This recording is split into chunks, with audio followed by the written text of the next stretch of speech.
Hi and welcome everybody to another Kalicube Tuesdays today with Katrina McKinnon. Welcome, Katrina. Thank you very much, Jason. It's lovely to be here virtually with you. Virtually with me, thank you. Quick hello and we're good to go. Welcome to the show, Katrina McKinnon. I haven't had that before. Thank you very much. And we're going to be talking about content at scale with humans, which I love because a lot of the time with Wordlift, we talk about AI-generated content. And here we're saying, well, how can we do content at scale with humans, which is an incredibly, strangely original idea. It's pretty tricky to do, but I mean, we're not sort of at like massive scale, but we're certainly larger. We've certainly got considerable scale whilst retaining creative elements, whilst retaining that human touch. But we're not able to produce like 40,000 articles in 30 seconds.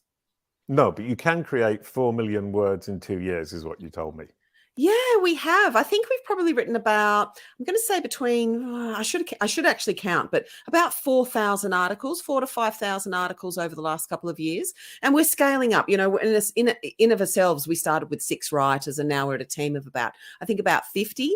And it's just the way we manage those processes, and we stick very clearly to our briefs and to our processes, and we just get good at one thing. Yeah. Yeah, you stick to your briefs, which sounds something like we stick to our wheelhouse. Should be doing. Yeah, we stick to our lane, and we just get good at that one thing. Terribly brilliant. boring. Oh, I love that. Right. Before starting that conversation, we'll come back to that. We're going to look at your brand SERP. I always do that at the beginning of every episode. And I looked up CopySmiths. And here you go. I really like the little shape round Oceania. It's absolutely delightful. Now, that's a Google My Business panel. And looking at this, I would immediately say to you, you need to build your knowledge panel so that you look more professional, and that when your potential clients search CopySmiths, they see the knowledge panel and they don't see the map of the world, and they don't see that you're closed and all of that information, which makes a huge business like yours look like a local business, which is a real pity. Yeah, I know. But what do they say? The cobbler's children are last to get their shoes. Is that the excuse that we can use? But I know we've got to sort that out. And that's why I'm speaking to you.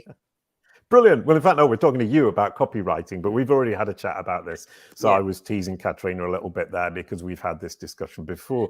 And if we can just have the sponsors up there, Wordlift, as always, partners with Kalicube Tuesdays week after week after week. It's over 2 years now. They're absolutely delightful. So you can join me every Tuesday for Kalicube Tuesdays, 5 p.m. CET Paris time. We always produce in partnership with Wordlift, who are an amazing Italian IT AI company who help to grow your traffic using internal knowledge graphs. And then I'm introducing today Kalicube Pro SaaS, where we have a done-for-you service by Kalicube for knowledge panels, as luck would have it, for Katrina, who is missing one. Isn't that lucky? Fantastic. I know. I'm going to go and buy lottery tickets now, although that's a bad thing. Right, brilliant. Oh, you don't need a lottery ticket win in order to take on Kalicube for the done for you service, but that's a delightful idea. Right, back to the topic. What I really loved when I talked to you is you're taking something like e-commerce, which is massive. You've got masses of products, you've got masses of blog articles needed, help articles, especially with the latest Google updates, which is all to do with human curated information that helps in the purchase process. That's what Google is looking for, and that's what you provide at scale. Yep, helpful content. Luck. I can't believe my good fortune in that Google released recently this algorithm change called the helpful content update. And really all it is at its absolute core is just writing for humans by humans. And they've literally said that in their documentation. They just want humans to write for other humans. And the way to do that is just to use analogies and stories and to really get to the core of what someone's problem is that they're searching for on the internet, and then to provide the information in such a way that it's accessible and interesting and useful. And when I say things like interesting, it's more than just the words on the screen being interesting. It's also visually interesting. So being able to break up the text so it's in smaller components, and using visual elements throughout about the tech. So again, it was this thing where I started the business, and I've been tempted over the years to investigate AI, because I sort of think, gosh, if the technology's at a good point, then, we could service our clients, much faster. But I'm sort of yet to find an AI that can do everything that we do. But of course, AI has its place. But this helpful content update that came out is, again, we're sort of in the right place at the right time, because it's exactly what we do. It's our whole business model. Right. I mean, there's been multiple updates. There was one last November. I was talking to Lily Ray about it, which was basically saying we want videos, we want content that is a review of a product rather than just that product description or the generic description that they tend to get all the time, which is obviously a huge problem for e-commerce. And what you've been able to do is scale up the writing. And how do you do that? Because I spend ages with back and forth with the people saying, you write that and then I rewrite it, then they rewrite it. For my book, it took 3 rewrites and 6 months. How do you manage to make it smooth? So what we do is we start off with, we can talk about this, we hire our writers from Kenya. So we start off with people who have access to an excellent tertiary education system. We also, I know this sounds very granular, but this is exactly what we do. We don't hire people who say that they have SEO experience. So if someone turns up in our inbox saying, I've written 300 SEO articles, they literally don't make it into our team. And so then what we do is our writers who tend to have tertiary education, we give them training. So I've written over the years this knowledge base of, how to write a compelling introduction, or how to proofread your article, or how to write subheadings that have value. And what I've done in this training is that I don't teach SEO at all to our writers, but all the principles underlying the training are SEO. So as we all know, it's better to write a subheading that sort of says, rather than sort of having a subheading that's one word, it's better to have a subheading which might contain the keyword, and it might contain some value for the reader, or some intrigue, or to make something, so that the reader can skim read it very quickly and get real true understanding from that. And that's an SEO principle, but our writers don't know they're learning SEO. They just think they're learning how to write a good article. So that's one thing that we do is they go through about a 2 or 3 week training course. And then what we do is we have templates. So because we've written so many articles. Just one question: is the training course full time? So you train them full time for 3 weeks where they don't actually produce any content? No, we start off, because our templates that we provide are kind of like a paint by numbers. So they will literally say, like one of our templates writes, the subheading is write an enticing, compelling subheading, and it links through to that training. So the writers only have to go and watch the videos, and it only takes maybe, 5 minutes, 10 minutes to do each lesson, but they just have to watch that, get the general gist of it, and then they write their subheading and they're away. But then we've also got content coaches in our team and quality checkers, and they will course correct everyone. And now the real trick is, because we do the same thing every single time. So what we do is we write listicles for e-commerce stores, or we'll write buyer's guides for e-commerce stores. And so we get a real flow going. Once you've written about, fountain pens, once you've written about how to clean a fountain pen, it's not much of a leap to then write about which fountain pen is comfortable for your, left-handed grip. And then it's not much of a leap to write about which fountain pen is good for a graduation present, because you've already learned about the aspects, the benefits and the features of a fountain pen.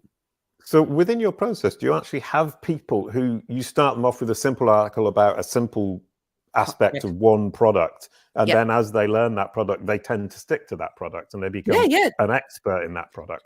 Correct. Domain knowledge. So we don't force any of our writers to write articles that they don't want to write. So which means that we're not the fastest business on the planet, but it means that our writers naturally pick up something that they have an affinity to. So the quality tends to be higher. And then they pick the ones that they want to write, which means that if it's talking about bubble bath and they're interested in pens, then they will write the pen one and not the bubble bath one. Correct, absolutely. And so they develop that domain knowledge, because then they'll think, well, I had a good experience with that and I wrote it well and I enjoyed it, so I'll just pick up another article by that same client. And so they develop this domain expertise. So because we keep everything really, really simple, it didn't sort of sound like it, but everything's really simple in our team. We just do this one thing. We do it well. We do it on repeat. And there's no chopping and changing. So we don't sort of suddenly go, well, we're writing brochures and flyers for a company, or we're writing website copy, or we don't even write product descriptions that often. We just write blog articles for e-commerce stores. And because we've written so many and we've worked with so many affiliates and SEOs, we've garnered all that knowledge back into our training. So it's just this virtuous cycle where we just continually pushing our knowledge back into our training, into our templates, and we're just getting better and better. And the writers love it. So they might produce 10 articles in a month. So again, other teams will force their writers to produce 10 articles in a week. We don't. Our writers are either studying uni, or they've got jobs as engineers or architects or accountants. They'll use us as a side gig. And so it becomes a pleasure to work with us because we've got a very strong community. So that's how we scale it with the humans. I know, and we use a system called Monday.com. And so it's basically like this spreadsheet on steroids with all these automations in it. So we've built, a platform on Monday, which I absolutely love, which I do need to talk to you about at some time. Yes.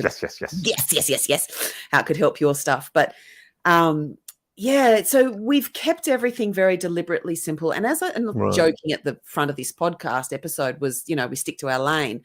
Like, we really stick to our lane. And so we're able to just get very good at this one particular thing and then do it at scale.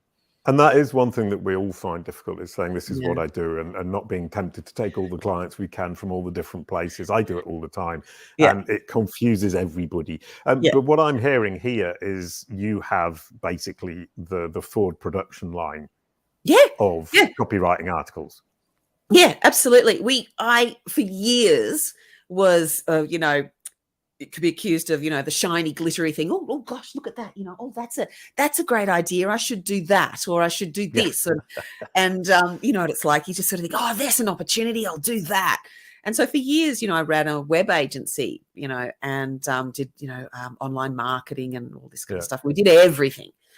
And subsequently, I was just okay at everything in internet marketing. Right. And one time I just had this client, and I don't know, I just really loved blogging for them. I can't write myself. Like, I'm not a writer.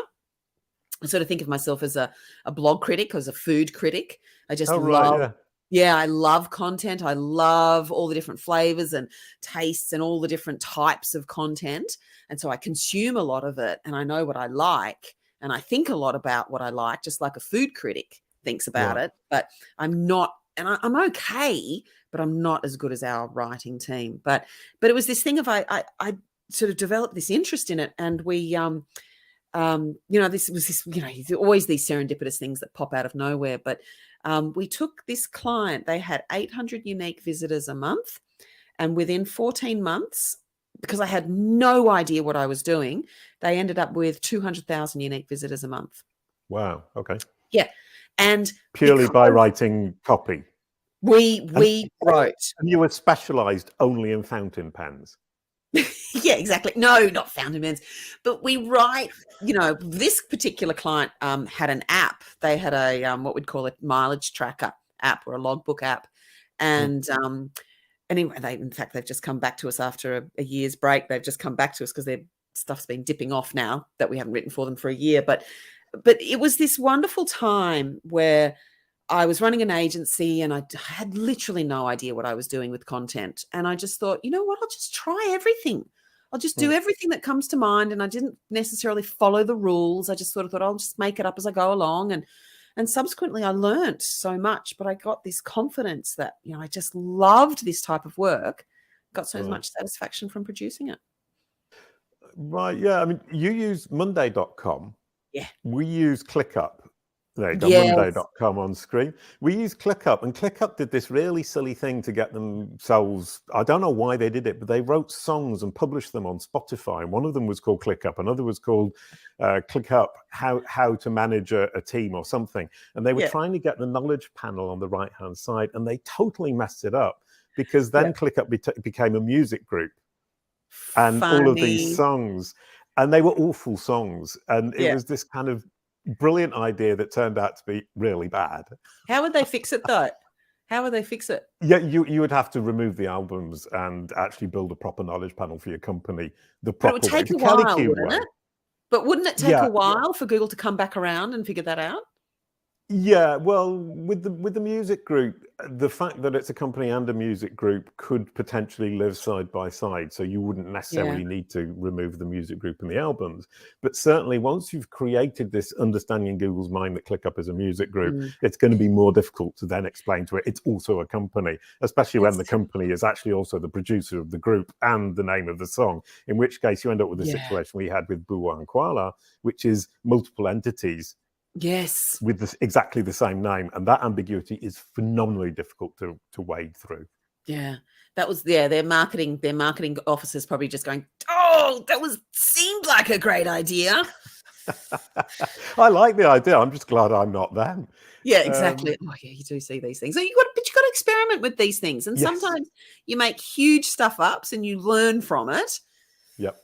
Other times, no, exactly. I mean, and that's been the whole process for me with Kalicube. I mean, it's easy for me to look at that and mock, but I've made phenomenally silly mistakes along the line, and that's the whole point of what I do. Is that I mean, I've just finished the Kalicube course for knowledge panels, and a lot of it is saying, don't make the mistakes I made. Here's the simple things you can do, and let's kind of work you around that problem. But that's one of the other things about kind of copywriting is I would love to have copywriting for the descriptions for entities. And doing that at scale using AI, I tried one out, and it said Jason Barnard works with Gary Ilyash from Google, and Jason Barnard has made multiple $5 million companies, neither of which are true. The AI is just making this stuff up.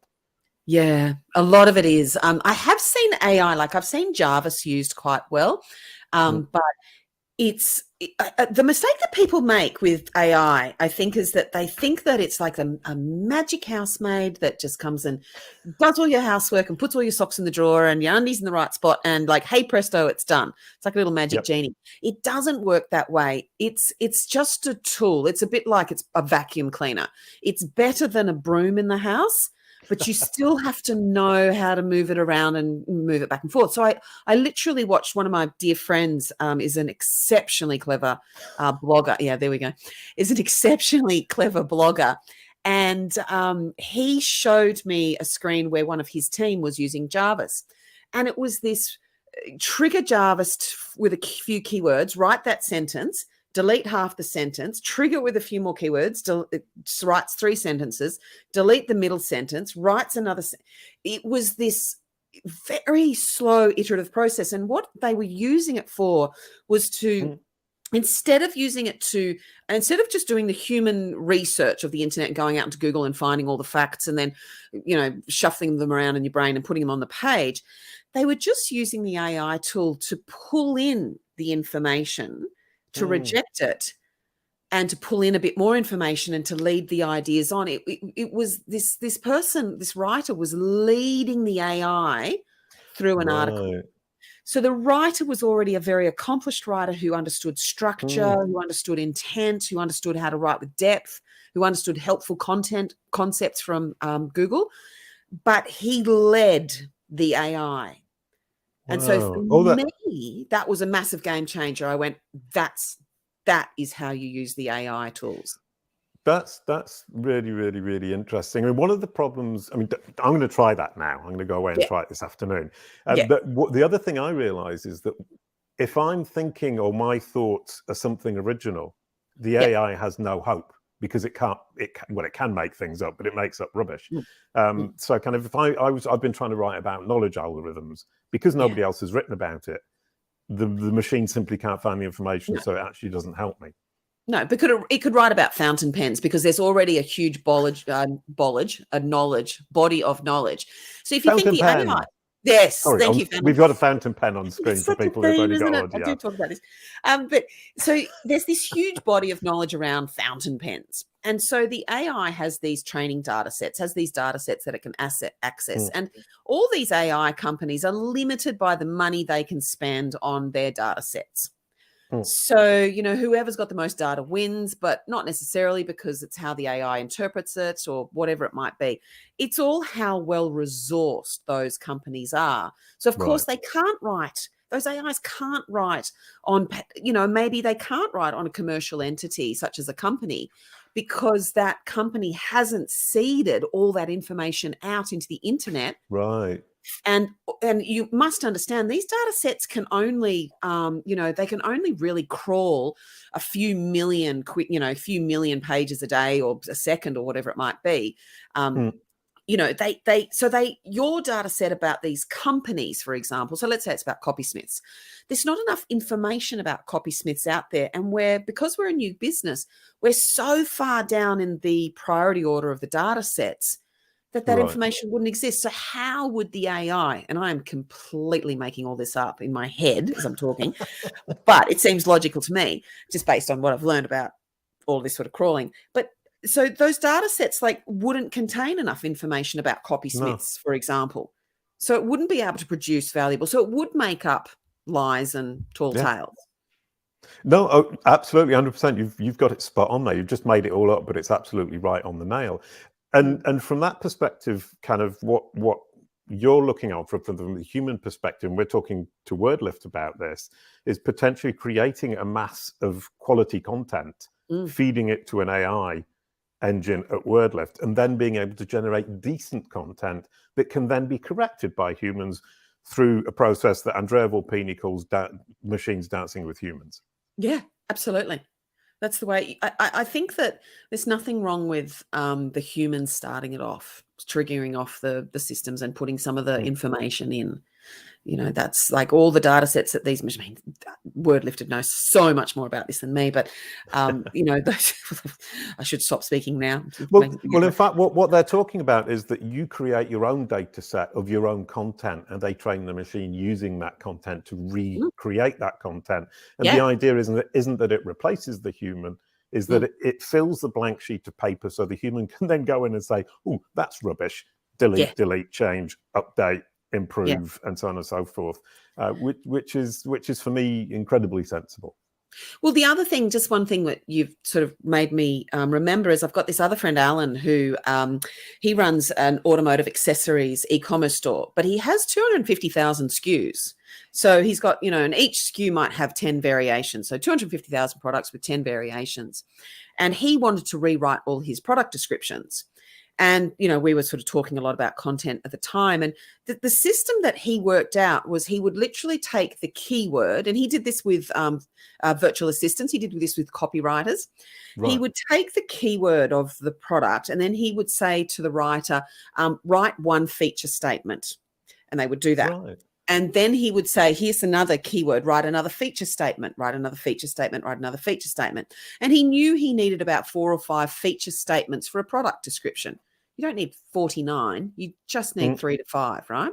And then he would say to the writer, now I want you to add a benefit statement at the end of the feature statement. So this fountain pen is comfortable to hold, which means you can write for longer. Is the benefit at the end, and the feature is the grip, the eco grip. This fountain pen has an eco grip, which is the feature, which means it's comfortable for longer periods of time, which is the benefit. He was able to work with writers to start gradually layering on information. And so then he was able to say, well, now these writers have learned a feature and a benefit statement. Now I want you to write a sentence about that and knock it together with 3 more sentences. And so he ended up, and he built this little, wasn't PHP, but he built this little system internally, and he was able to just check a box, and then that writer would be paid $2 because they had completed this sequence of guided steps. And so I thought that was brilliant, because that was the way when you presented with, rewrite this product description or rewrite this knowledge panel, box, Yeah. it's a little bit overwhelming. But if you were to bring it back to the core of, well, what's the main keyword service that this client offers? Yeah. Write a feature of that, now write a benefit of that. You'll then end up with something that you can actually use.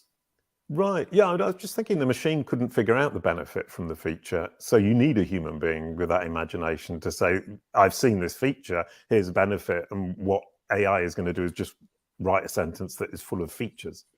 Yeah, but that would be that training set to understand, well, these are these benefits, and maybe they correlate to these other features or whatever it might be.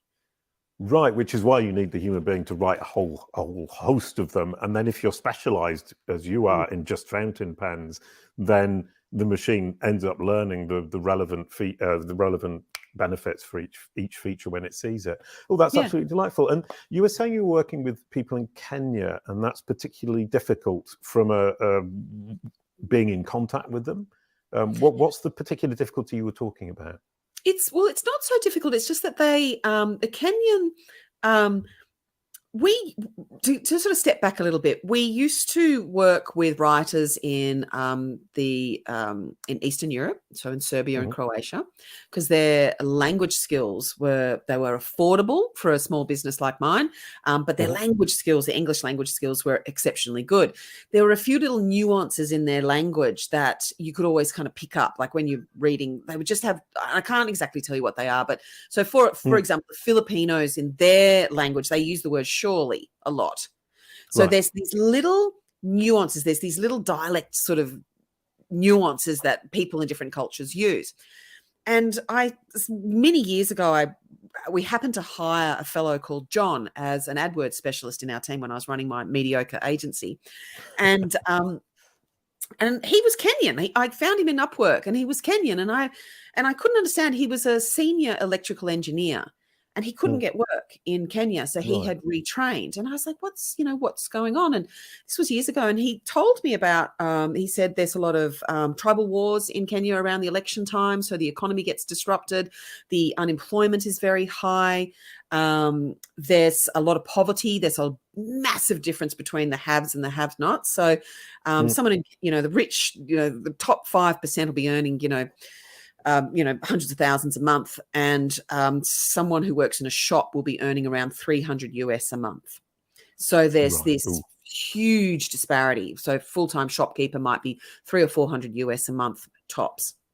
And so I just sort of got to know him, and then I was amazed at his written English, because he was, much better than me, which is not difficult. And then I learnt that their education levels are so high. So because they were originally, British rule, British colonial system, their education is unbelievable. There's a high proportion, basically, the summary is there's a high proportion of millennials with tertiary education who are unemployed. And the difficulty is that often the systems like Upwork, those gig systems, and Fiverr won't allow them to have accounts because they don't have enough ID. They're often unbanked. So what unbanked means is they don't have a bank account. So they will often only have access to a mobile phone which has M-Pesa on it, which is not, it's kind of like a PayPal, but it's only on your mobile phone. And so paying people in Kenya is not straightforward. Finding people in Kenya to work for you is also not straightforward, because they literally can't get access to these freelance gig systems. So anyway, turns out a couple of years down, I've now worked out how to reach these people. And there's now, there's a couple of defunct, limping along Kenyan job boards. There's one which is basically just a newspaper classifieds called Brighter Monday. And then there's another one called Q Hustle, which is this, it's sort of a very, I admire the person who created it, because I know exactly what they were trying to do, but it really limps along. It's very difficult to use, and, all this sort of stuff. But anyway, we sort of got started, and now we've got a bit of a reputation in Kenya. So we now get probably 50 to 60, maybe 70 applications a week from writers in Kenya who want to work with us. Yeah. Which is brilliant. And you've got a Facebook group for that as well. There's a group called Remarkable Writers, Remarkable Freelance Writers of, you just Google Remarkable Writers. Well, you search for it in Facebook, and we're looking for more employers to come and join the group. So there's 30,000 writers in the group, probably of which maybe 6,000 to 8,000 are active at any one time. But when I first got involved in the group a year ago, the quality of applications and writing was kind of down here. But over the last year or so, we've been doing a lot of free training and courses and all of this sort of stuff. And so now the level's really moving up. And so for the first time in the last couple of weeks, we've got employers now coming into the group and posting jobs, which is unbelievably exciting for all these people to get access. Which is brilliant. Yeah, I mean, I think from our perspective, you say, well, I expect this from a CV, this from a presentation, this from a pitch, and from the other side of the world, people don't necessarily know that's what we're looking for. And giving them that opportunity or the training and the help to actually get to the approach that we're looking for is lovely. Wonderful. Thank you so much, Katrina. That was incredibly insightful, incredibly interesting. And I now need to get better at copywriting too and be more structured. I was writing about the knowledge algorithms this morning, and one of the keys is structure. So that the bot can annotate before it puts it in the web index. And without that annotation, you have no chance of coming up anywhere, because all of the algorithms use the annotation to dig down and hook out the information. But that's a totally different topic, and I'll finish writing my article on my own, and I won't bore anybody else with it. But that's the sort of stuff. That's the sort of stuff I need to learn from you, because I want to pull all of that into our training, so that we write our articles so that the bots can understand them. And so we do little things like, we always, after a subheading, we always make a declarative statement. We always reiterate what the subheading intent was and back it up with, a few extra facts. And so we know some things that the bots are looking for, but that's what we need to learn from you is, more of that, so we can build it into our training and make our own work better. So thank you. I'll look forward to that article when it's done. Brilliant, wonderful. Probably Thank you so understand much. Any of it, but we can live in hope. Yeah, no, that would be my fault if you don't understand it. It's because I've explained it badly. Thank you so much, Katrina. We're now going to pass the baton to next week, which is Jonas Sickler, who is absolutely amazing. Recommended to me to talk about where do branded searches come from in Google. And what I'm really keen to know is how much he knows about this that I don't already know. And from what I understand, the answer is a lot. So I'm really looking forward to it. Katrina, could you pass the baton, please? Passing the baton over to Jonas Sickler from Kalicube, and I will absolutely be listening to that one or watching, because I hope to learn a lot as well. Absolutely brilliant. Thank you so much, Katrina. That was delightful and wonderful. And we'll be talking again one-on-one. We've got a lot of things to share, I think. Thank you so much, everybody, for watching. A quick goodbye to end the show. Thank you, Katrina. Thank you, Jason. Thank you so much. Kalicube. It's all about your brand search.